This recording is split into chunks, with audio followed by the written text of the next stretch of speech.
है कोई कब्रिस्तान वालों से भी कह देगे, एक बार आ जाओ ईद करके बेशक चले जाना। ईदें उदास नहीं करती, यादें उदास कर देती हैं। जो बिछड़ गए हैं उनकी बातें उदास कर देती हैं। तुम ईद की बात करते हो तो सुनो, हमने वो लोग खो दिए हैं जो मेरी ईद हुआ करते थे।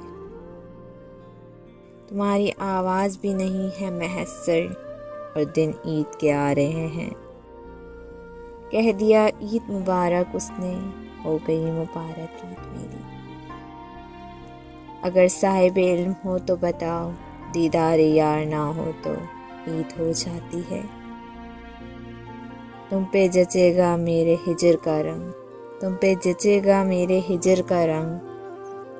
तुम ईद पे सिया लिबास पहनना, तुम ईद पे सिया लिबास पहनना।